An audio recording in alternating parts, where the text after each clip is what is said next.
Comment se battre avec de bonnes histoires. Coucou, chers auditorices. C'est l'heure de renverser la table avec Blanche Sabat, dessinatrice, autrice et activiste pour qui la lutte n'est jamais perdue tant qu'on n'abandonne pas. Il n'y aurait pas besoin de toute cette propagande fasciste si le combat il était déjà gagné d'avance. C'est-à-dire que s'ils mettent autant de cœur à l'ouvrage pour nous convaincre que c'est perdu, c'est que c'est pas perdu. C'est qu'ils savent très bien le pouvoir qu'on a et à quel point on peut en fait les bloquer. Ils veulent nous décourager d'essayer parce qu'ils savent que si on essaye, on pourrait peut-être réussir. Renverser la table. Un podcast de Victoire Tuaillon. Ici, on a des bonnes conversations avec des personnes qui peuvent nous aider à comprendre un peu mieux le monde, les autres et nous-mêmes. Qui nous encouragent à ouvrir les yeux, même quand ça fait peur parfois, tout en gardant espoir quand même.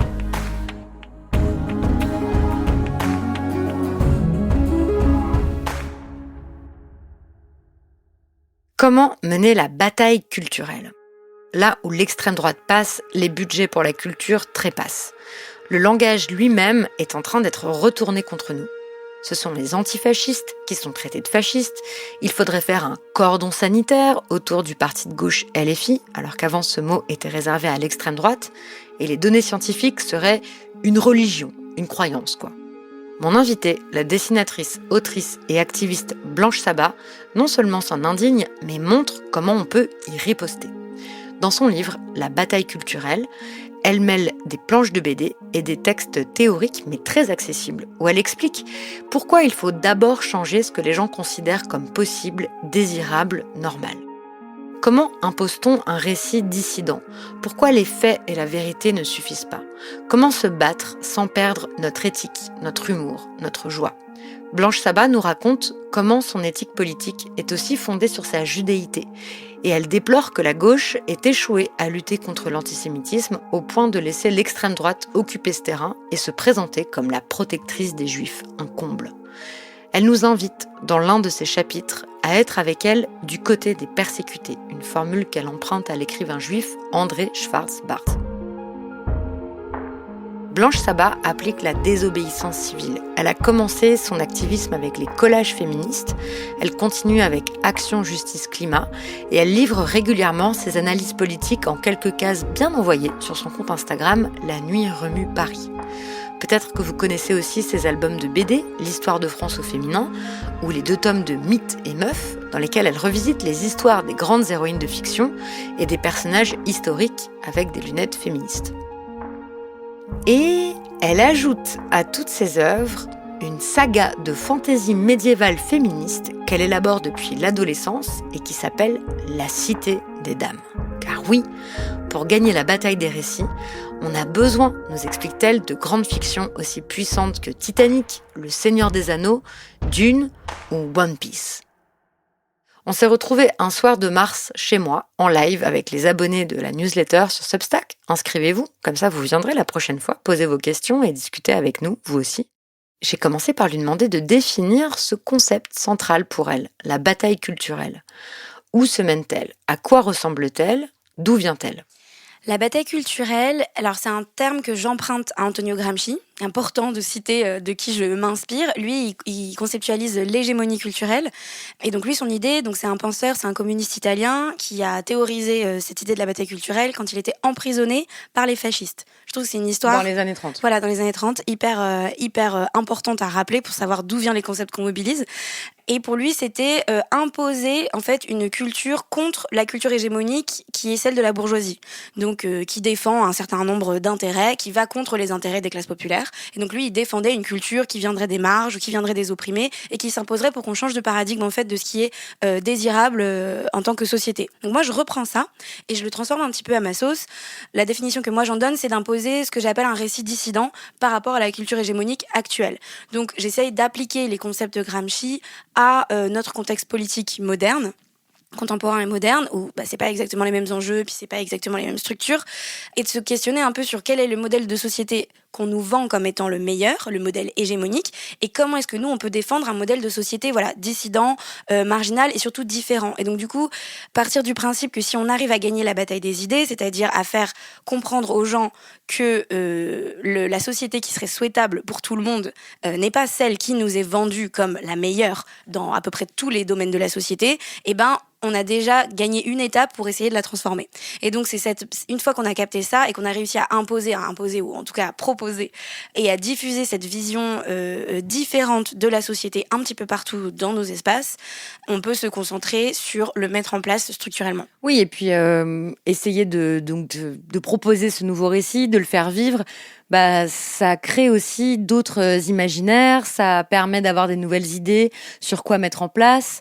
Mais déjà, la première étape, c'est quand même d'essayer de le faire exister. Parce que quand tu parles de culture hégémonique, donc c'est le monde qui nous est proposé, les valeurs qui nous sont proposées comme étant les bonnes, les seules possibles, même pas forcément les meilleures d'ailleurs, c'est les seules possibles, quoi. Par exemple, tu vois, je suis intervenue dans mon ancien lycée, donc j'avais quitté le lycée il y a 20 ans, la semaine dernière.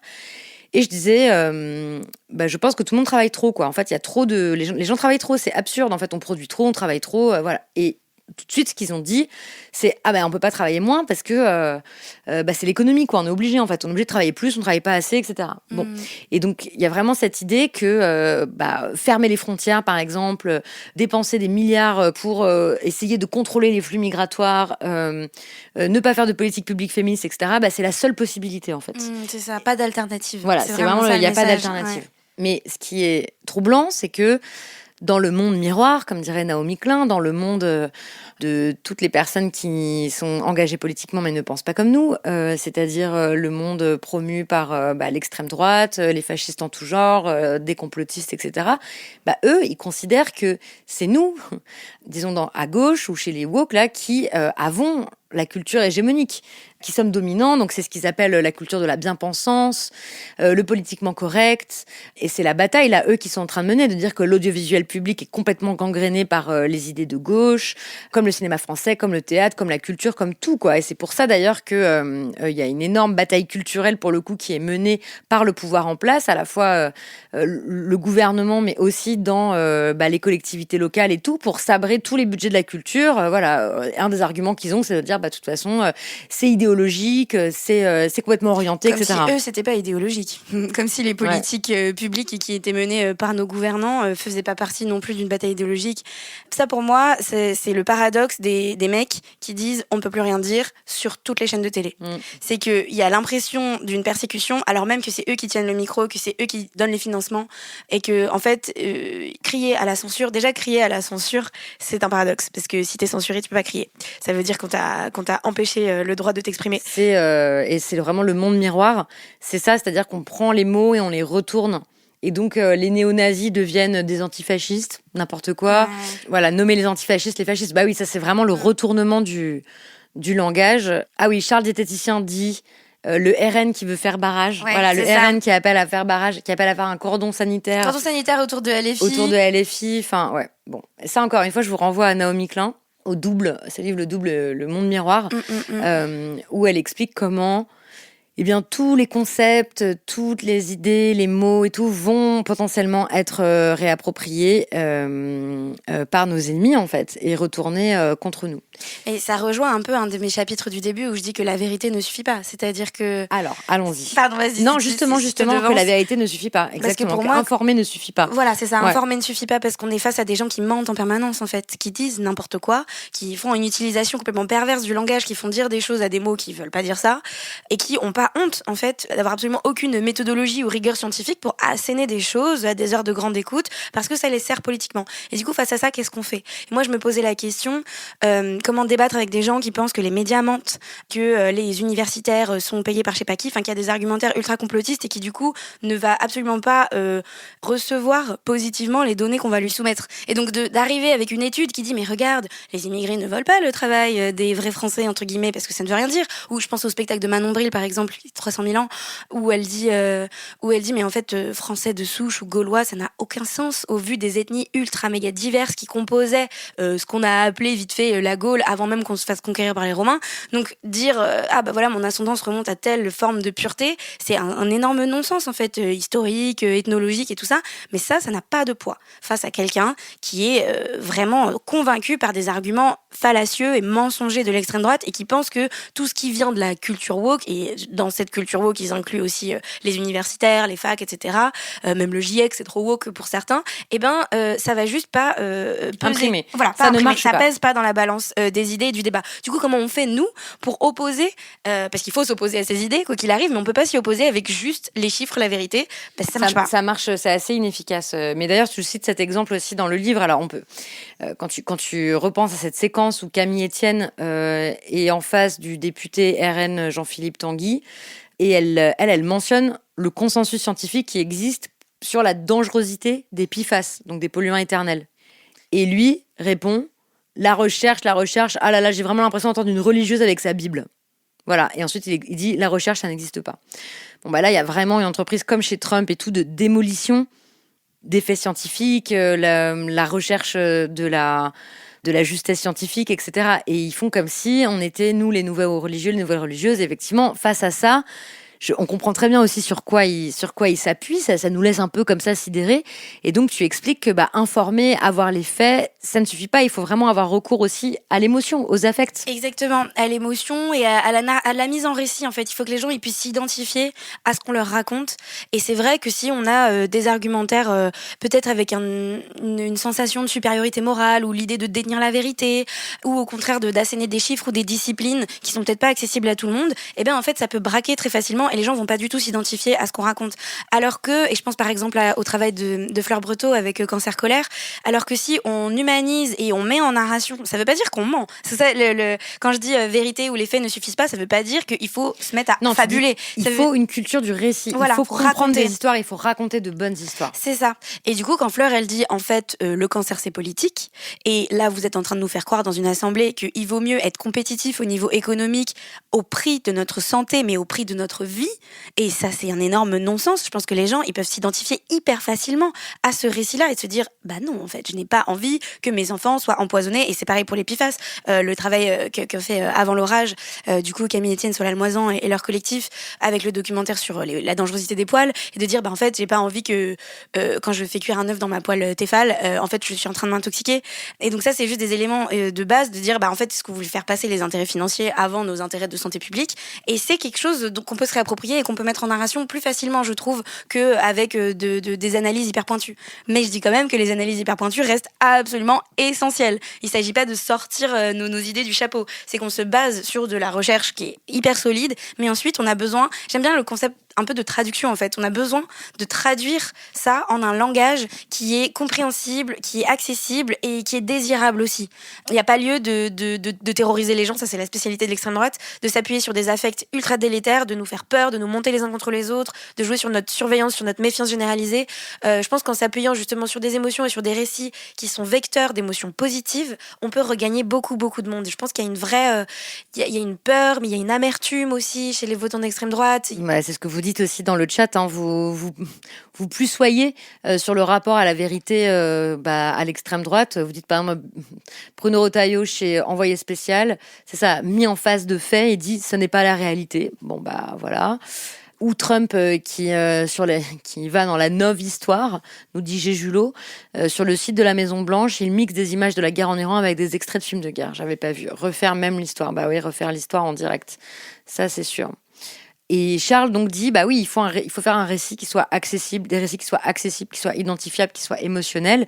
C'est pour ça que toi, tu tiens les deux, en fait. Tu crées des nouveaux récits et tu racontes dans le livre aussi à quel point des grands récits, notamment des récits de science-fiction ou de fantasy, sont super importants pour toi. On va en reparler. Et puis, tu continues de suivre l'actualité, d'analyser, de lire des essais, etc. pour comprendre ce qui est en train de se passer. Pourquoi c'est tellement important pour toi? Est-ce que tu n'as pas envie parfois d'arrêter de suivre l'actualité et de faire comme si ça n'existait pas? Si, la tentation est très très forte parce que l'actualité est ultra anxiogène et les réseaux sociaux ne nous aident pas du tout là-dedans. Enfin, ils favorisent vachement des contenus ultra polarisants. Mais je peux pas le faire complètement parce qu'en fait, déjà, notre actualité, quand même, marche vers l'extrême droitisation totale de la France. Elle transpire dans tous les endroits de nos vies, je trouve. Donc, autant se tenir informé, oui, mais avec parcimonie. C'est-à-dire qu'il faut faire des pauses, il faut débrancher des écrans de temps en temps et il faut aussi vraiment privilégier, pour moi vraiment privilégier, les rencontres dans la vraie vie, nos liens interpersonnels et nos liens politiques avec les gens avec qui on a envie de travailler, de s'organiser, de militer, de forger une nouvelle société ensemble dans la vraie vie. Vraiment se parler, débattre, même se disputer, c'est vraiment ok, mais avec des personnes de chair et en os, parce que je trouve que voilà le côté militantisme seulement en ligne, c'est très isolant. Ça peut aussi nous rendre un peu parano quand on a l'impression que le désaccord est pris tout de suite comme une espèce d'affront personnel ou comme on trace des lignes, en fait, on se rend compte qu'on a des ennemis idéologiques alors qu'en vrai on est d'accord sur genre 92% de ce qu'on raconte, mais c'est le pourcentage de pas d'accord qui va vraiment nous bouffer le cerveau, nous empêcher de dormir, nous provoquer de l'anxiété. Donc j'ai vraiment été frappée en fait par la difficulté immense qu'il y a à militer dans ces conditions, à essayer de garder un message d'espoir, un message de on peut y arriver, on va s'organiser, tout n'est pas encore foutu, etc. Ce qui est vraiment ma ligne à moi politique. Et ce qui me fait du bien, c'est de réduire mon exposition et ma consommation de réseaux sociaux, vraiment. Privilégier des lieux et des occasions qui sont plus alternatives et où on se parle avec des personnes dans la vraie vie, où on fait des rencontres incroyables et où on construit des solidarités un peu en sous-marin. À un moment donné, dans un autre chapitre, j'ai cette phrase moi que j'aime bien où je dis il faut moins de tribunes et plus de dîners, et ça vraiment j'y crois très fort. C'est qu'au lieu de clamer son opinion et d'afficher des postures qui mangent pas de pain, parce qu'en soi dire qu'on croit quelque chose ou faire quelques stories, bah c'est peut-être moins efficace. Ça dépend. Il y a des moments pour tout. Mais je trouve qu'il faut un tout petit peu moins proclamer ce qu'on pense et un tout petit peu plus s'organiser avec des personnes qui pensent des trucs à peu près similaires pour endiguer, en fait, la marche réactionnaire. Et je recommande. Ouais, moi c'est un constat que je partage complètement. C'est pour ça que je passe pas trop de temps sur les réseaux et que je prends assez peu la parole en fait pour dire ce que je pense. Par contre, je passe beaucoup de temps à voir beaucoup de gens en vrai. Ça m'arrive quelquefois d'organiser des dîners exprès pour des gens qui s'aiment pas sur internet, pas qui se haïssent, hein, mais des gens qui s'aiment pas à travers les écrans et en fait ils se parlent en vrai et en fait ça va mieux. Mais bon, ça c'est un peu pour le monde, voilà, des personnes qui prennent la parole en public et tout. Comment ça se traduit, tu penses, dans la vie de personnes qui ont des métiers qui consistent pas à être sur les réseaux sociaux? En fait, je pense que le conseil, il s'applique aussi parce qu'il y a aussi un peu ce côté performatif où même si tu n'es pas du tout quelqu'un de militant, tu peux être complètement légitimement indigné ou choqué par quelque chose et avoir envie de partager ton choc et ton indignation sur tes réseaux. Et ça peut être cathartique et ça peut faire du bien, mais ça se transforme rarement en quelque chose de concret et de matériel qui peut contribuer à changer les choses. Et dire « Oh, regardez, j'ai partagé cet article, je suis effondrée », je pense que c'est important, c'est déjà une étape. Mais moi, j'encourage les gens à plutôt dire peut-être à son voisin ou à son pote que c'est horrible et qu'on est effondré, et du coup partager une expérience humaine plutôt que de juste poster quelque chose sur les réseaux et que ce soit un peu isolant. Et aussi, je trouve que quand on partage ce qu'on pense dans la vraie vie, on se rend compte qu'on est vraiment moins seul et que souvent on peut préjuger de ce que les autres personnes autour de nous pensent parce que personne n'ose partager son avis justement, et qu'on peut avoir des bonnes surprises quand on ose affirmer ou défendre ou juste faire une remarque, dire quelque chose, ou l'inverse, quand on ose dire là je suis pas d'accord, y a une blague sexiste qui fait rire toute une table et on est la personne qui va dire bah moi ça me fait pas marrer, et en fait on va se rendre compte que la plupart des gens ils riaient un peu jaune mais qu'en fait ils sont d'accord avec nous, et là on commence à créer, c'est ce que j'appelle l'organisation, c'est qu'en fait on est plusieurs, on est dans la vraie vie et on commence à créer du commun ensemble, et après on peut franchir tout un tas d'étapes, et je veux surtout pas shamer les premiers pas. Évidemment que partager une tribune ou partager quelque chose sur les réseaux, ça doit être une étape, mais ça peut pas être que ça, je pense, parce que concrètement ça a assez peu d'effet matériel. Et on croit que la parole, elle est performative et que donc du coup, dire, c'est agir, mais pas toujours, malheureusement. Et donc du coup, moi j'encourage les gens à dire, en fait, t'es pas obligé tout de suite d'aller faire des barricades, bloquer des autoroutes, faire de la désobéissance, t'enchaîner à des pipelines ou que sais-je. Toutes sortes de choses que Blanche a fait. Non, t'enchaîner à des pipelines? Pas aux pipelines. Non, tu l'as pas fait. Mais bloquer j'ai une déjà autoroute. j'ai bloqué l'AG Total. Donc les gens étaient enchaînés avec des Serflex comme ça. C'était avec Action Justice Climat. Action Justice Climat. Voilà, on n'est pas obligé de faire ça tout de suite, même si moi j'aime bien. Mais on peut, par exemple... T'aimes bien, vous êtes fait brutaliser un peu quand même. Non, je déteste la police, mais j'aime bien faire de la désob.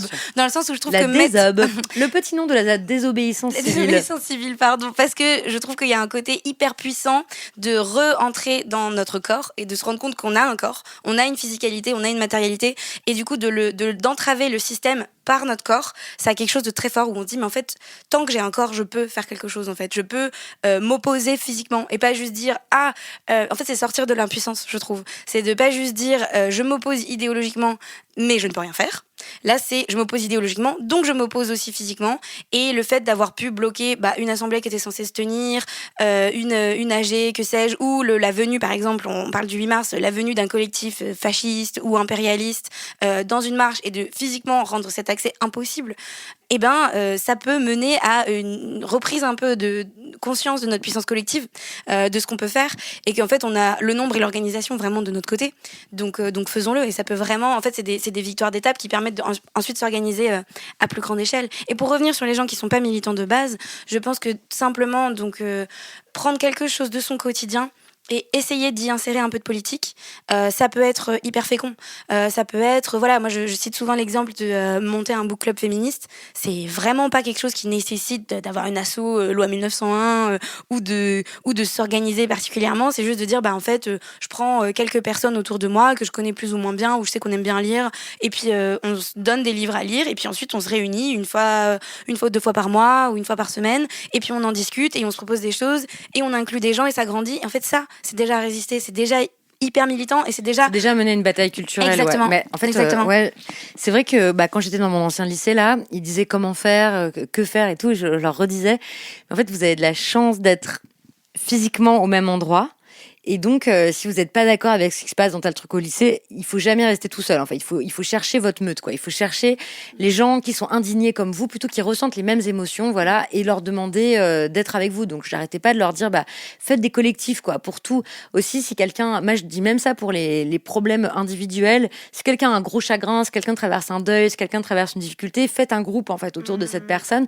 Parlez de ce qui vous arrive. Et en fait, là-dedans aussi, ça inclut de la politique, quoi. Parce qu'en fait, ça, toutes les études le montrent, ce qui fait monter vraiment fort l'extrême droite, c'est l'isolement, le fait que les gens sont de plus en plus seuls, de plus en plus... qu'ils ont de moins en moins de contacts. Méfiants les uns des autres. Ouais, aussi. On en a parlé aussi avec Lumière Lapré, qui disait que c'était aussi les conditions dans lesquelles s'exerce le travail, notamment dans la France périurbaine aussi, avec des temps de transport très longs, qui font qu'en fait, on n'a pas le temps de voir ses amis, on n'a pas le temps de voir d'autres gens, les habitats sont très éclatés. De manière générale, les vies sont très fragmentées et on a du mal à voir des gens en vrai. Et donc, une des façons de mener la bataille culturelle, c'est de voir plein de gens en vrai, y compris des gens avec qui on n'est pas forcément d'accord, mais avec qui c'est important de tisser des liens émotionnels, humains, et de faire toutes sortes de choses qui ne sont pas forcément de parler de politique, quoi. Exactement. Parce que, et ça, c'est quelque chose qui est super aussi dans ton livre, tu épargnes pas le milieu militant. Les milieux militants où tu dis que on a l'air souvent rigide, avec un vocabulaire extrêmement spécifique, où de loin on a l'impression qu'on passe notre temps à s'entre-déchirer, à s'invectiver pour pas grand-chose, et que ça décourage aussi beaucoup de gens de rejoindre ce genre de mouvement. Et ça nous fait aussi perdre des points, je trouve, dans la bataille des récits, parce que par un espèce de retournement absolument fabuleux, que je sais pas qui aurait pu le prédire, celui-là, le parti qui est le parti et les idées, parce qu'on parle pas que des partis politiques, je parle vraiment des idées qui se répandent dans les groupuscules d'ultra-droite, néo-nazis, etc., se prétendent, alors que je viens quand même de dire néo-nazis, quand même pas les gens les plus fun du monde, se prétendent être le camp de l'humour, finalement, alors que nous, on serait les censeuses. Eux, ils font des blagues, ils ont le droit de faire des blagues graveleuses, ils ont le droit de faire des blagues racistes. Le camp du bien manger, parce qu'en fait, ils adorent la bonne chair. Ils veulent pas de restrictions sur, le tabac, l'alcool, la viande, le milieu des viandards, mais qui adorent faire des barbecues, tandis que tout ce qu'elle a pris dans la figure, la pauvre Sandrine Rousseau, quand elle a essayé de s'attaquer au barbecue, ou pas vraiment au barbecue, mais au fait de revendiquer la viande et la domination humaine, finalement, sur les animaux, et en fait, c'est perçu comme des empêcheurs de kiffer, en fait. C'est perçu comme des personnes qui veulent nous empêcher de vivre, qui sont contre un certain art de vie à la française, alors que c'est le parti qui précarise, isole, violente, terrorise empoisonne, enfin vraiment. Et donc ils réussissent à faire passer le camp des wokistes pour des gens pas fun, pas sexy, pas stylés, qui veulent nous empêcher de vivre, alors que c'est eux littéralement qui sont en train de détruire nos conditions d'existence sur Terre, et donc évidemment nos conditions de kiff, mais déjà nos conditions de vie. Et ben ça, c'est une espèce de retournement culturel qui me rend zinzin personnellement, et contre lesquels il faut qu'on se batte. Et je trouve que si dans les milieux militants on reste un peu fermé sur une certaine éthique de la militance et presque moralisatrice en fait, et en méprisant certaines manières de militer, comme par exemple militer dans la joie, militer avec nos émotions, militer avec l'empathie, militer avec la douceur, et ben on se prive, je trouve, d'armes idéologiques et narratives qui pourraient être intéressantes pour renverser ce truc dans le bon sens en fait, et reprendre ce côté de non pas forcément que de la joie ou de la douceur de vivre, mais juste de la vie, et de la vie agréable et belle et bonne, qui sont en fait ce qu'on défend nous dans nos idées. Si vous regardez les programmes en fait des partis politiques de la gauche de rupture, si vous regardez les propositions de loi qui sont menées, elles profitent à tout le monde. C'est-à-dire que c'est pas seulement on veut une vie meilleure juste pour nous, parce qu'il y a l'apanage des droites et des extrêmes droites, mais on veut une vie meilleure pour tout le monde. Et ça règle tout un tas de problèmes en domino qui sont pas juste je prêche pour ma paroisse, juste les féministes ou juste les écolos ou juste la lutte antiraciste ou juste les questions de pouvoir d'achat. C'est que tu règles un problème, tu les règles tous. Tu les règles un par un parce qu'ils sont imbriqués, parce que les systèmes de domination sont imbriqués. Et donc du coup, il faut arriver à faire comprendre aux gens qu'ils ont intérêt dans leur vie, mais même les droitards ont intérêt à ce que la société change, change, exactement. Et donc, comment est-ce qu'on a fait pour perdre ce récit-là, et comment est-ce qu'on fait pour récupérer ce récit-là? Et du coup, moi, je pense que revendiquer, non pas seulement de vivre, c'est le principe du pain et des roses, hein, non pas seulement de survivre, mais de vivre et de prendre plaisir à vivre, et pas juste avoir sa subsistance, là, son pain tous les jours, mais aussi bien manger, bien vivre, aussi les roses, aussi le plaisir, le beau, la douceur, l'amour. Par exemple, si je prends mon prisme de lecture dominant, c'est le féminisme. Pareil. Et donc du coup, si je prends des exemples féministes, je trouve que nous, on s'en sort pas trop mal dans cette bataille des récits, parce que on a réussi à prendre à notre compte cette dialectique du plaisir, et de dire en fait, on veut jouir sans entrave. Représenter le clito, c'est pas juste une question de justesse anatomique. Voilà, de justesse anatomique. C'est une question c'est le seul organe du corps humain qui est dédié que au plaisir. C'est dans notre intérêt commun en fait de se rendre compte que ça existe et de savoir comment s'en servir. Et je trouve que l'écologie aussi a réussi à changer un petit peu son fusil d'épaule. Vite fait, parce que sinon c'est vraiment vu comme quelque chose de punitif et tout. Mais ouais, c'est leur marotte si tu veux, mais je trouve que on a enclenché en tout cas un début de il faut parler d'écologie autrement en fait, et non pas seulement d'une manière restrictive. Et voilà, je sais que la décroissance a très très mauvaise presse. On peut revenir sur ces questions de régime alimentaire qui peut paraître discriminant pour certaines, mais en fait quand on se rend compte que l'écologie c'est boire de l'eau qui ne nous empoisonne pas, c'est avoir des bons fruits et légumes qui ont du goût. Quand je vois ce que se prend l'agence bio, donc qui était une agence fondée par le gouvernement et qui s'est fait complètement sabrer ses financements, alors qu'on est vraiment on est censé mettre du bio dans les cantines, développer le bio et tout, et en fait on enlève tous les moyens, mais c'est incroyable, alors que le bio, on sait, là aussi c'est quand même pas très discutable, c'est ce qu'il y a de mieux pour nos corps, pour la planète, pour les agriculteurs, les agricultrices, bref. Mais tu vois, tu as parlé de vie bonne. Et La vie bonne, c'est le titre du nouveau livre de Joseph Andras, qui est un écrivain assez génial, qui sort chez Divergence, que j'ai lu, mais affamé, quoi. J'étais là, voilà, parce que dans La vie bonne, donc il a sous-titré Notre socialisme, il propose de revendiquer le mot de socialisme. Et on se réapproprie aussi. Ouais, parce que tu vois, il n'y a pas de raison que ce soit, que ça aille à des plutocrates là, tu vois, à ce qui est devenu en grande partie le Parti socialiste. Mais non, justement, il revendique ce mot-là en disant la vie bonne. En fait, il s'agit. Donc lui, il tisse ensemble dans ce livre. C'est un exploit, c'est assez délicieux à lire. Toutes les préoccupations animalistes, décoloniales, féministes, anticapitalistes, etc., etc. En fait, en repuisant aussi dans le passé, dans des penseurs et activistes du passé, et en actualisant avec les luttes, d'aujourd'hui. Donc c'est trop bien. La vie bonne.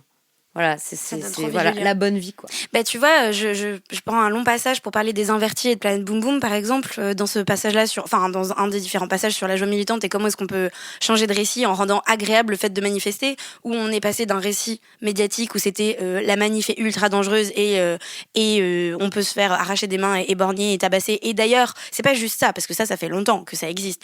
Mais c'était non seulement il y a ce risque-là quand on va manifester, mais en plus les flics ont raison. C'est-à-dire la police a raison de tirer à l'aveugle sur les méchants casseurs. Et en réintroduisant la fête, le festif et le fait de danser dans les cortèges, eh ben on a combattu, toute proportion gardée, ce récit médiatique-là en disant en fait non, la manif, elle est pas dangereuse et s'ils nous tirent dessus, ils ont tort. Parce que regardez, on est en train de chanter, on est en train de danser.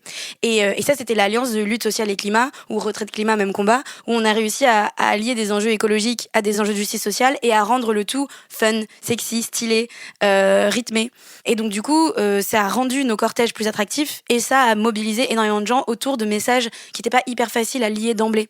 Pour moi, ça participe de cette réécriture un petit peu des luttes à gauche. Il y a une remarque, Alice. Est-ce que vous pensez que la dimension du plaisir soit également accessible par toute la sociale ? Mais évidemment. Mais ça, c'est la base du socialisme, en fait. Socialisme, communisme, bonnet blanc, blanc bonnet, c'est la même chose. C'est ça le principe. Vous savez, c'est aussi pour ça qu'en France, quand il y a eu quelquefois des politiques communistes, et il y en a dans certaines communes encore aujourd'hui, c'est pour ça que pour eux, c'était super important de développer une offre culturelle populaire, accessible. C'est aussi pour ça qu'on a plein d'infrastructures sportives, des piscines, des stades et tout qui sont nommés avec des sportifs communistes ou des figures communistes importantes parce que le plaisir du corps, c'est quelque chose de super important chez les communistes. Et notamment celui de faire du sport, quoi. Voilà, le sport, ça devrait pas du tout être réservé à une élite. On devrait pas... le sport, ça devrait être gratuit et accessible à tous, par exemple. Puis moi, à un moment dans ce chapitre-là aussi, je cite Simone Veil, avec un W, la philosophe, donc, et qui parle de la grève des ouvrières métallo en 1936. Et elle dit, en fait, la joie des ouvrières, donc vraiment classe populaire ouvrière, qu'elles ont conquis sur leur lieu de travail, parce que les grèves étaient joyeuses, c'est-à-dire que le lieu de travail devenait un lieu de fête, c'est déjà une victoire parce que elles ont compris, en faisant ça, qu'il pouvait y avoir autre chose que l'aliénation sur leur lieu de travail et dans leur vie. Et que donc, du coup, il ne s'agit pas d'attendre pour toujours un espèce de grand soir qui adviendra pas peut-être, et de trimer toute sa life en attendant de kiffer peut-être un jour demain ou pour nos descendants. Il s'agit de conquérir le bonheur ici et maintenant parce qu'on est vivant maintenant. Et d'ailleurs, quand je dis du pain et des roses, alors il y a évidemment le collectif féministe du pain et des roses qu'on connaît en France, mais c'est une doctrine qui nous vient des États-Unis, Bread and Roses, et qui part d'un poème qui avait été fait à peu près en même temps d'une autre grève des ouvrières textiles cette fois-ci. Et en fait, le poème a été repris par la mobilisation, et c'était une mobilisation qui était très féminine parce que il y a une surreprésentation des femmes dans le textile et qu'à l'époque, le travail des enfants était encore légal. Et donc, du coup, il y avait aussi beaucoup d'enfants.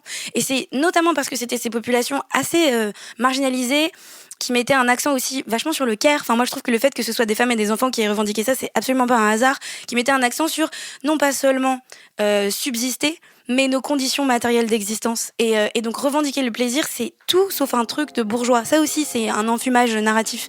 Et là, je reboucle un petit peu sur l'art et à quel point ça peut être émancipateur.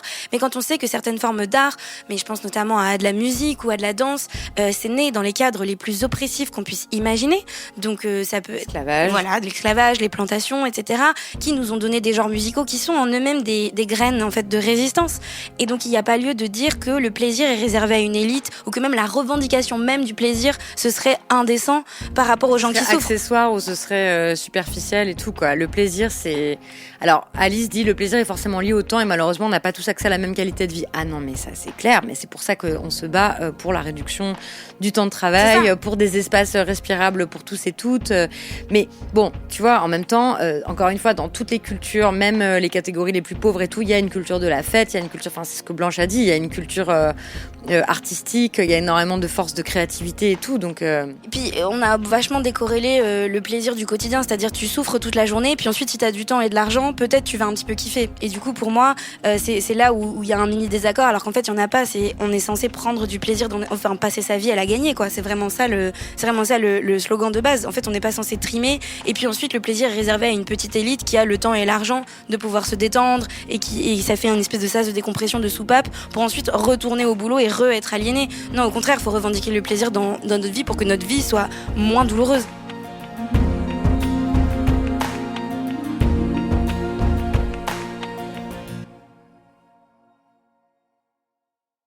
Tu dis donc qu'il faut arrêter de voter pour les Harkonnen. Donc les Harkonnen, c'est les méchants dans Dune de Frank Herbert. C'est une saga culte qui a été écrite entre 65 et 85. Pourquoi ça t'inspire tellement cette figure des Harkonnen ? Parce que je trouve que Dune est un bon exemple et que les parallèles marchent vraiment bien avec notre société, où qu'en fait, déjà l'écrivain de Dune, c'était un républicain, il était pro-Reagan, etc.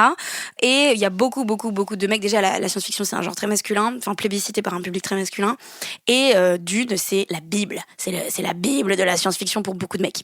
Et donc du coup je me disais, et en fait, vous êtes plus woke que ce que vous pensez, et je vais vous le montrer en vous disant que, en fait, Dune, ça parle de autodétermination des peuples, ça parle de colonialisme, ça parle de extraction des ressources, ça parle d'écologie politique, ça parle de philosophie, ça parle de théologie, et ça, c'est pas forcément des sujets qui sont plébiscités, en fait, tout simplement par soit le lectorat de SF, et encore ça dépend, soit par les gens qu'on a envie de convaincre de manière générale.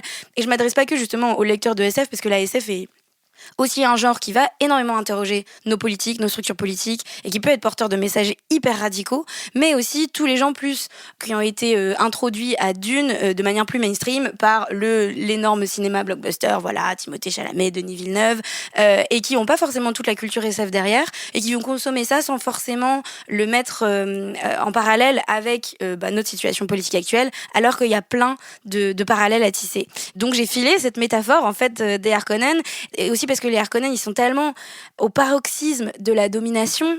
S'il y a un truc atroce à faire, ils l'ont fait, quoi. Vraiment, ils sont horribles, ils sont abominables. C'est d'ailleurs un des reproches qui est fait à Dune, c'est que c'est pas subtil, parce que les méchants sont vraiment tellement horriblement méchants que il y a pas énormément de nuances sur qui est le méchant dans le film, quoi. C'est assez caricatural de ce point de vue-là. Et donc du coup, de dire c'est pour eux que vous allez voter. Genre là, le baron là que vous trouvez dégueulasse, vous allez, ça va être votre président. Je trouve que c'est parfois un peu efficace en termes d'électrochoc et de dire, en fait, si on est tous d'accord pour dire que le méchant caricatural c'est lui, laissez-moi vous dire à quoi ça correspond dans la vraie vie. Ça correspond à ça. Et donc ça, on peut le faire avec d'autres grandes œuvres qui ont marqué. Tu dis Le Seigneur des Anneaux, avec Andor, très bon exemple. La série Andor pour la série Dans le monde de Star Wars, me dit Enora, tout à fait. Et puis encore d'autres sagas. J'ai eu une discussion enflammée ce week-end sur One Piece. J'avoue que je suis passée totalement à côté de One Piece. Enfin, je sais que c'est un succès genre mondial, c'est un truc de ouf et tout, One Piece.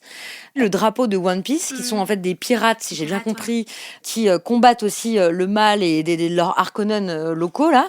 Eh bien, leur drapeau sert de signe de ralliement pour plein de mouvements sociaux de la génération Z, donc des plus jeunes, dans plein de pays du monde, quoi. Au Maroc, au Népal, etc., etc. Donc ça, c'est un exemple de grand récit. Bon, et toi, tu as voulu aussi créer maintenant ton grand récit, donc le tome 1 est sorti, qui s'appelle La Cité des Dames. Et là, tu reprends les codes, des codes médiévistes.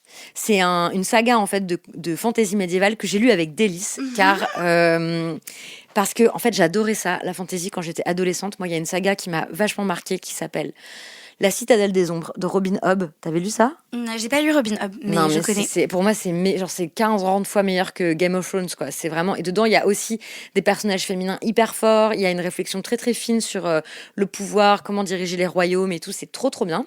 Et donc, dans La Cité des Dames, d'abord, tu prends une héroïne, Kine des Bénites, c'est ton héroïne. Exactement. Et qui est donc cette jeune femme. Donc il y a plein de royaumes différents. Il y a une bataille pour savoir, c'est toujours la même chose, qui va contrôler les royaumes. Il y a des histoires de magie, de persécution, de chasse aux sorcières, etc. Et puis c'est toi qui as tout fait, le scénario, la couleur, le dessin. C'est une histoire qui te vient de loin, d'après ce que j'ai compris, puisque tu fabriques ce monde depuis l'adolescence. Exactement. Mais ça fait très longtemps que c'est dans mes tiroirs. L'histoire a fort heureusement bien changé depuis la première version. Politisé peut-être depuis. Oh là là, oui. Mais je me suis détachée de. Mais il reste des histoires d'amour. Il reste des histoires d'amour parce que l'amour aussi, évidemment, c'est politique. C'est pas nous qui allons vous convaincre. Surtout pas toi.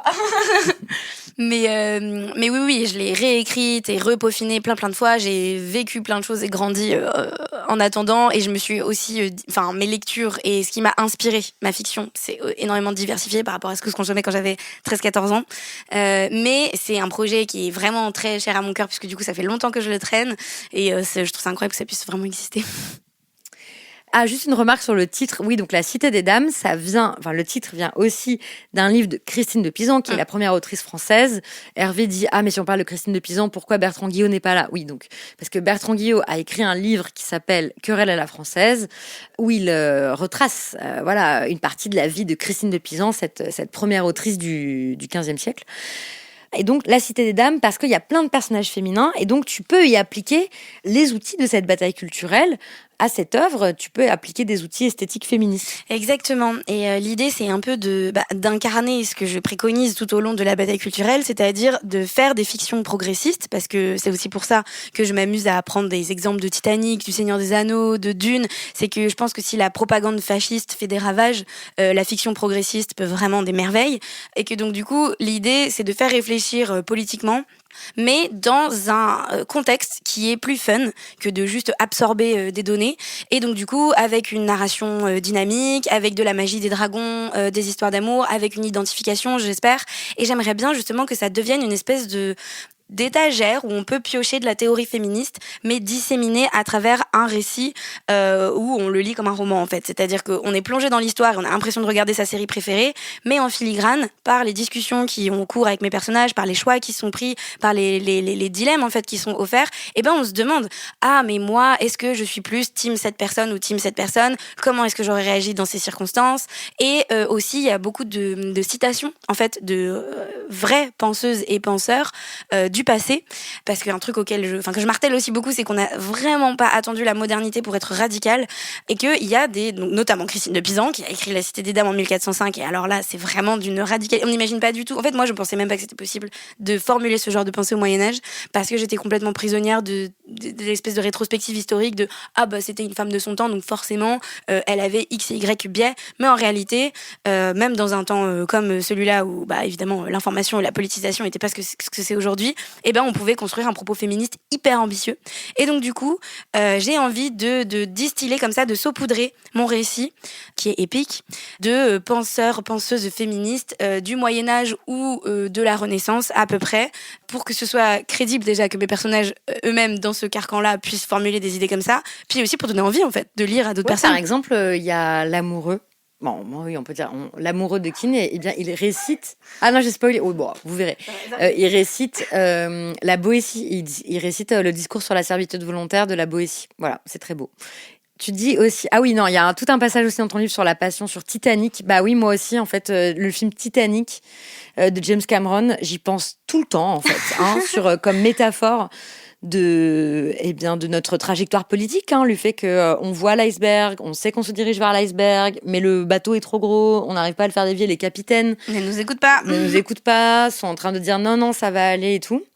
Et ça, c'est vrai que je sais pas si c'est une métaphore qui est tellement utilisée d'ailleurs dans les discours politiques ou qui est tellement mobilisée, mais moi je l'ai vu dans la pensée écologiste surtout, parce que t'as vraiment cette idée de si on change pas de cap, on va vers l'enfer climatique. On a les avis qui arrivent, qui disent attention, il y a des icebergs, attention, vous devriez ralentir, et on continue d'accélérer. Et donc du coup, j'avais déjà vu cette métaphore utilisée, mais c'est là où je cite Starhawk à la fin.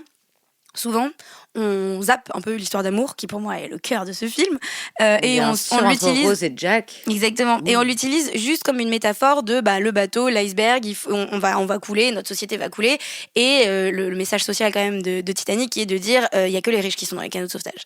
Des canaux de sauvetage, il y en a. Mais il y en a pas assez. Mais il y en a pas assez, il y en a pas pour tout le monde, et c'est genre limite les mecs qui les ont construits qui vont se noyer en premier, quoi. Donc il y a cet aspect-là social qui est hyper important, et la métaphore avec l'écologie, mais voilà, Starhawk, elle dit bon, si on passe en avance rapide les scènes d'amour, on arrive au cœur du sujet. Et moi j'étais en mode mais non, surtout pas. J'en reviens à mon truc du love et du plaisir, mais c'est le principe même de leur histoire d'amour pour moi qui fait le sel du film, parce que et c'est important politiquement, il n'y a pas lieu de dire que si le Titanic avait évité l'iceberg, tout irait mieux dans le meilleur des mondes. C'est-à-dire que la société, elle est déjà flinguée au moment où le Titanic met les voiles en quelque sorte. C'est-à-dire que éviter l'iceberg, c'est pas résoudre les problèmes, c'est au mieux continuer dans un truc pas ouf. Il y avait déjà des problèmes dans cette société, ça allait déjà pas. Et ça, c'est important parce que au tout début du film, pardon, je vais partir en tunnel sur Titanic, mais au tout début du film... J'ai envie de le revoir tout de suite. Est-ce que vous savez ce que fait Rose au début du film, elle est sur le point de faire quoi quand elle rencontre Jack? Non, mais elle va se marier Non, mais attends, avec un gigatocard. Alors C'est elle ça va... qui va se Mais passer. justement, elle veut pas, et du coup, elle est sur le point de se suicider. Mais oui, c'est vrai. C'est ça leur scène de rencontre. Oui, bien elle sûr. va se tuer. Mais oui. Donc, t'es là en mode, il y a déjà des problèmes. Parce qu'avant même qu'on parle d'iceberg et de naufrage, elle est en mode, je quitte cette existence tellement c'est horrible ma vie. Vrai. Et donc, du coup, il n'y a pas lieu de dire que voilà, tout allait bien. Il faut régler les problèmes, et c'est ça que leur histoire d'amour fait, c'est interroger les problèmes inhérents à cette société avant qu'il y ait une catastrophe. Et la catastrophe, pour moi, pour le propos antifasciste de l'essai, la catastrophe, c'est l'arrivée au pouvoir d'un régime fasciste. C'est un accélérateur de problèmes qui déjà existent, en fait. C'est un accélérateur et un révélateur de problèmes qui préexistent. Et c'est pour ça qu'il suffit pas de l'éviter. Il faut refonder le bateau, en fait. Il faut changer la société en profondeur, et c'est ça que nos deux protagonistes, ils nous apprennent. Et ils nous montrent aussi un petit peu la voie. C'est-à-dire que c'est en se rencontrant, en brisant les liens, bon, un peu utopiquement aussi, entre les classes sociales, et en changeant de point de vue, en quittant, c'est ce qu'elle fait Rose, elle quitte son hégémonie culturelle qui est la classe ultra bourgeoise élitiste qui dirige le monde, et elle choisit d'emprunter des chemins de traverse grâce à cette rencontre-là. Donc pour moi, c'est un peu son propre mode d'emploi de bataille culturelle, Titanic. Merci pour cette analyse extrêmement brillante. Mais tu dis la catastrophe, c'est donc l'arrivée au pouvoir de l'extrême droite. Bon, écoute, dans le livre, tu as cette citation. Tu dis « 2027 n'est pas une fatalité ». Sous-entendu, l'arrivée au pouvoir de l'extrême droite en France en 2027 n'est pas une fatalité. Tu es toujours d'accord avec ce que tu as écrit ? Je suis toujours d'accord. C'est difficile de tenir ce cap. Je reste sur le Titanic, moi, de tenir ce cap tous les jours. Mais en vrai, j'y crois fermement. Et j'ai vu un autre truc, pour parler d'une de mes autres grandes fictions progressistes dont je parle beaucoup dans l'essai. J'ai vu un truc circuler l'autre jour qui disait il n'y aurait pas besoin de toute cette propagande fasciste si le combat il était déjà gagné d'avance. C'est-à-dire que s'ils mettent autant de cœur à l'ouvrage pour nous convaincre que c'est perdu, c'est que c'est pas perdu. C'est qu'ils savent très bien le pouvoir qu'on a et à quel point on peut en fait les bloquer. Ils mettraient pas autant d'efforts en fait à essayer de nous convaincre que ça vaut même pas la peine d'essayer si c'était vraiment le cas, parce qu'en fait ils veulent nous décourager d'essayer parce qu'ils savent que si on essaye on pourrait peut-être réussir.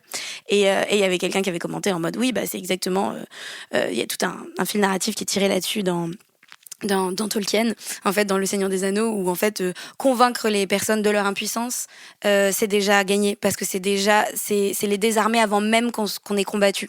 Donc moi je crois fermement à ça. Après, j'ai pas de boule de cristal, je peux pas savoir ce qui va se passer, mais je sais par contre avec certitude que si on ne fait rien, c'est ça qui va se passer. Donc la seule chose à faire, c'est de faire quelque chose. Exactement, c'est ça. Qu'est-ce qu'on devrait faire, tu crois, pour éviter voilà, tout faire pour que l'extrême droite n'arrive pas au pouvoir à la présidentielle en France en 2027, mais aussi pour essayer de les empêcher de nuire dans les années à venir. C'est ça. Tu mets le doigt sur le truc clé, c'est que moi, ma conviction profonde, c'est dans la stratégie de la diversité des tactiques. Vraiment, je pense qu'il faut des gens pour faire des choses différentes. On peut pas être tous à faire la même chose, parce qu'il y a besoin de... Pardon, je te coupe, mais c'est ce que t'expliques sur les révolutionnaires versus les réformistes et tout. En fait, nous, dans Et parfois on gagne, on raconte toujours ça. Hein. Il faut tout le monde. Du coup, nous n'avons pas de minute à perdre à critiquer les stratégies des autres, en fait. Voilà. C'est ça. Et donc, du coup, dans ce sens-là aussi, sans forcément rendre les armes et être désespéré, il faut des gens pour empêcher à tout prix que l'extrême droite arrive au pouvoir, mais il faut aussi des gens pour se préparer au pire, et c'est-à-dire, imaginons que ça arrive, il faut qu'on puisse garder des réseaux de communication, de résistance, ou organiser la fuite des personnes les plus vulnérables, hein, si on repense vraiment au pire du pire qui puisse se passer. Et il faut qu'on puisse conserver une forme de lutte, même sous un régime où tous nos outils de lutte nous ont été retirés parce que les fascistes ont pris le pouvoir. Et donc, il ne s'agit pas de s'avouer vaincu, mais il s'agit de se préparer adéquatement au pire scénario. Donc, on espère le meilleur et on se prépare pour le pire aussi. Et ça, pour moi, c'est deux niches différentes. Ça ne peut pas être les mêmes personnes qui font ces choses-là. Et on doit travailler de concert, en fait. Et donc, pour moi, ce qu'on doit faire là, ces prochains mois, ces prochaines années, c'est savoir comment mieux travailler ensemble, comment se répartir les différentes tâches qui sont primordiales pour lutter, et vraiment se convaincre qu'on a tous et tout un rôle à jouer. Genre vraiment, il n'y a pas lieu de se dire « Ah, c'est l'affaire des partis politiques » ou « Ah, c'est l'affaire des assos » ou voilà, c'est vraiment en politisant notre quotidien et en disant non à chaque moment qui nous est possible, en menant cette bataille culturelle dans toutes les sphères, dans tous les espaces qui nous sont donnés, où je pense qu'on va y arriver. et en cultivant ce que tu appelles la culture des convergences, en étant du côté des persécutés, ce qui est un autre chapitre de ton livre, mais c'est des chapitres aussi qui m'ont vraiment passionnée dans tout ce que tu racontes sur ta judéité, sur à quel point aussi les forces progressistes sont nulles pour la plupart dans la lutte contre l'antisémitisme, et à comment c'est totalement désespérant que de fait, puisqu'elles n'ont pas lutté contre l'antisémitisme et puisqu'elles l'ont même encouragé, eh bien les grands défenseurs des juifs, maintenant, ça a l'air d'être l'extrême droite. Ouais, bah ça c'est le non-sens moi qui me consterne et qui me brise le cœur, c'est que encore une fois un espèce de renversement sémantique et culturel que l'extrême droite a réussi à opérer, c'est de se présenter maintenant comme le parti des défenseurs des juifs alors que c'est les plus grands antisémites que la terre ait jamais porté, et malheureusement ça fonctionne en fait, et ça fonctionne, et nous à gauche on n'oppose pas des choses suffisamment efficaces pour regagner les juifs dans le mouvement social en fait. Et ce chapitre là du côté des persécutés, c'est intéressant parce que j'ai pas envie d'y faire le procès de la gauche, mais je m'adresse à la base, il n'avait pas ce titre-là, le chapitre. Il s'appelait aux personnes juives. C'est-à-dire que c'est mon chapitre où je parle de concerné à concerné. Et je suis vraiment en mode, venez, on coupe la radio de la cacophonie ambiante des gens qui parlent de nous sans nous connaître et sans savoir de quoi ils parlent, et on se parle entre nous. Et on discute de où on est dans le mouvement social, pourquoi on a intérêt à le rejoindre, et c'est quoi notre histoire en fait, notre histoire de lutte, notre histoire de persécution, et c'est quoi les liens qu'on peut créer avec d'autres luttes, notamment le féminisme, hein, on se refait pas. Ou la lutte antiraciste oui, aussi, bien sûr, c'est absurde d'avoir séparé en fait la lutte contre l'antisémitisme et la lutte antiraciste. Mais oui, j'ai vu un sondage l'autre jour qui était en mode regarder les propos racistes tenus par tel parti, et c'était racisme et antisémitisme, c'était un autre truc, et j'étais là mais l'antisémitisme c'est un racisme, je comprends pas pourquoi on est singularisé de cette manière-là, et donc du coup on a intérêt en fait à se remettre dans la grande famille de la lutte sociale. Et finalement j'ai changé le titre parce que on m'a fait remarquer, c'est un des chapitres qui a été le plus relu par des personnes dont c'est quand même le métier de parler de ces choses-là, des membres de ma famille, etc. Et on m'a dit, c'est marrant parce que tu parles du fait qu'on devrait arrêter d'être singularisé et qu'on devrait re-rentrer dans la grande famille de la lutte sociale et de la lutte antiraciste au global et créer des solidarités antiracistes avec des personnes avec qui on a, encore une fois, 80% de trucs en commun et les mêmes ennemis. Et une histoire de lutte sociale bien aussi, sûr. parce que les Noirs luttaient avec les Juifs aux États-Unis fort longtemps. Enfin, ça va ensemble en fait. Ces luttes-là vont ensemble. Et on m'a dit, en disant aux personnes juives, tu les singularises à nouveau. Et du coup, ça, tu vois, tu les sors un peu de ce récit. Et donc, du coup, j'ai décidé de l'appeler Du côté des persécutés parce que c'est une phrase de André Schwarzbart qui se demande, ça j'aime bien ce truc de les juifs passent leur temps à se demander ce que ça veut dire être juif. Et André Schwarzbart ne fait pas exception et il se demande mais qu'est-ce qu'être juif ? Et pour lui, sa réponse, c'est de dire être juif, c'est être du côté des persécutés. Bah, les féministes ont fait pareil, non ? On passe notre temps à se demander qu'est-ce que c'est être une le vrai femme, féminisme. exactement. Qu'est-ce que ça veut dire au fond, en fait, le genre et tout, bah oui. Exactement. Et lui, il avait cette réponse-là que je trouve très belle et qui dit, en fait, notre boussole, ça doit être ça, ça doit être, on se reconnaît dans une commune condition d'opprimés et de persécutés, et donc du coup, ma judéité, elle s'exprime d'autant plus quand je défends ces communautés persécutées, qui seraient aujourd'hui les musulmans. Et donc du coup, je me suis dit, bah voilà, en fait, ça s'adresse quand même aux personnes juives, mais ce chapitre, il va s'appeler Être du côté des persécutés, parce que si je devais résumer comment est-ce que j'ai une pratique politique de ma judéité, bah je pense que c'est cette phrase-là. Pratique politique dont tu rappelles qu'elle est aussi liée à la joie. C'est aussi des pratiques culturelles de fête, de célébration, de joie, et pas comme c'est caricaturé, simplement une culture de commémoration de la mort en fait. Exactement. C'est Lola Lafont qui disait ça, qui disait que elle, sa judéité, comme elle est descendante de rescapés de la Shoah, qu'une grande partie de sa famille a disparu, que les survivants, elle disait, sont extrêmement médicamentés, sont très très mal, et ben pour elle, sa judéité, c'était une identité de mort. C'était la mort, des fantômes qui sont plus là, ou des gens qui arrivent pas à vivre tellement c'est traumatique ce qu'ils ont vécu. Et c'est souvent par ce prisme-là, en fait, que des personnes non juives vont avoir accès aux politiques mémorielles, qui sont ultra importantes. Il s'agit vraiment pas de mettre en concurrence la manière dont on parle de la judéité, mais plutôt de se rappeler qu'on est vivant, et on est toujours là, et que la judéité, c'est de la spiritualité. C'est du commun, du vivre ensemble, c'est des fêtes qu'on fait ensemble, c'est des repas qu'on partage ensemble, et qu'en fait on peut faire des Shabbats soror et militants, et réinterpréter aussi un petit peu les textes religieux à notre sauce pour en faire quelque chose de politique et de joyeux, et que non, en fait, tout comme le féminisme, c'est pas juste les viols, l'inceste, les violences conjugales, et ben le judaïsme, c'est pas que la Shoah et les persécutions et les pogroms, c'est aussi beaucoup de joie et beaucoup de vie, beaucoup de lumière, et je trouve que c'est porteur de vachement d'espoir de se dire ça. Est-ce qu'on terminerait pas avec l'espérance du retour de la lumière ? Je vous conseille vraiment de lire La Cité des Dames de Blanche Sabat, qui sera en librairie quand vous l'écouterez en podcast, parce que j'adore vraiment se fondre dans des univers comme ça tellement bien pensés. Il y a des créatures sauvages et mystiques, des forêts, des histoires d'amour, du sexe, de la politique, tout ce qu'on aime. Voilà. Merci Blanche. Merci beaucoup à Blanche Sabat pour cette conversation. Ce qu'on a vu ensemble ce soir, c'est que pour gagner la bataille culturelle, il suffit pas d'avoir raison. Il faut raconter de bonnes histoires. Il faut que les gens s'y reconnaissent. Il faut moins de tribunes et plus de dîners, moins de postures en ligne et plus d'organisation dans la vraie vie. Et il faut aussi accepter une diversité de tactiques. Tout le monde n'a pas le même rôle à jouer, c'est très bien comme ça. Je vous recommande chaleureusement son livre « La bataille culturelle » et si vous aimez la fantasy, jetez-vous donc sur le premier tome de sa Cité des Dames, disponible en librairie. Toutes les références évoquées dans cet épisode sont dans l'article qui l'accompagne sur mon Substack. Renverser la table est un podcast créé et produit par moi, Victoire Tuaillon. Jeanne Languigny s'occupe de la production et de la communication. Solane Moulin a réalisé cet épisode et composé la musique. Amandine Gilou en a imaginé l'identité graphique. Mélanie Vazeux gère la pub et les partenariats. Et comme dirait Blanche Sabat, 2027, c'est pas une fatalité. La seule chose à faire, c'est de faire quelque chose.